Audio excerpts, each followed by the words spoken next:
Hello everyone. आज मैं आपके साथ एक क्वेश्चन डिस्कस करने वाला हूँ।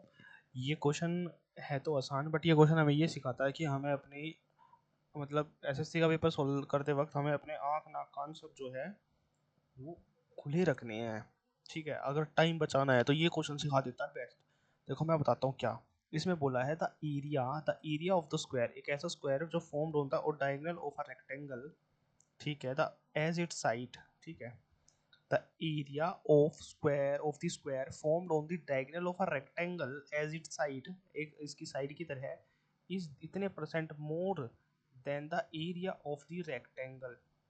ठीक है, एक रेक्टेंगल है बन रहा है हमारा।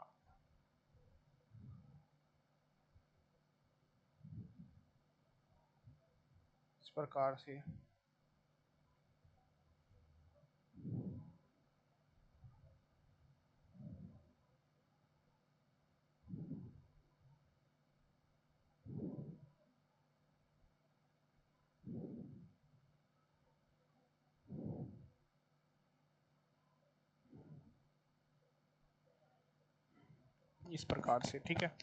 तो हमें क्या बताना, इनका इन्होंने बताया हमें एरिया का रेशियो। ये A1 है, ये हमारा A2 है। तो ये लेंथ x मान ली, ये y मान ली।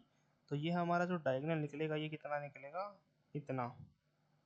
तो A1 और A2 का जो रेशियो है, दोनों एरियो का जो रेशियो है वो कितना आएगा, इसका ये आएगा और इसका कितना आएगा।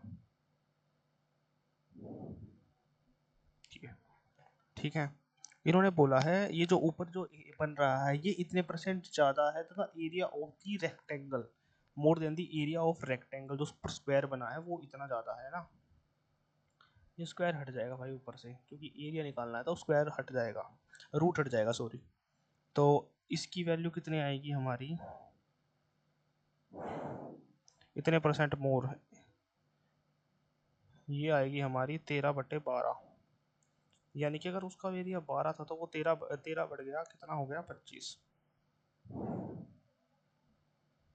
साथ में कुछ और भी इंफॉर्मेशन दी है। अब आप सोचोगे कि आपने फिट कर दिया रेशियो यहाँ पे एक्स और वाई की वैल्यू देखो यहीं पे, अब इसको सोल्व नहीं करने लग जाना। और यहाँ पे पेरीमीटर कितना दिया है, 28 दिया है, वो घट के 14 हो जाएगा ना, कट के। तो आप अब यहाँ पे सोचोगे कि हमने यहाँ पे अचीवमेंट कर ली बहुत बड़ी, क्योंकि यहाँ पे हिट एंड ट्रायल लगा दिया है ना। देखा, आपको सोल्व नहीं करना, आँख नाक कान खुले रखने हैं, आपको यहाँ पे हिट एंड ट्रायल लगाना है। ये 4 और 3 इस तरीके से कुछ। ठीक है, तो लेकिन इनका जो सम है वो तो 7 आ रहा है, यानी कि इनकी जो एक्चुअल वैल्यू रही होगी वो क्या रही होगी भाई, इनकी एक्चुअल वैल्यू रही होगी वो रही होगी 8 और 6। ठीक है, 8 और 6 रही होगी इनकी एक्चुअल वैल्यू। तो आयत की भुजाओं के बीच में अंतर ज्ञात कीजिए। आयत की भुजाओं के बीच में अंतर कितना आ जाएगा, 2 सेंटीमीटर यूनिट, 2 यूनिट्स का अंतर आ जाएगा।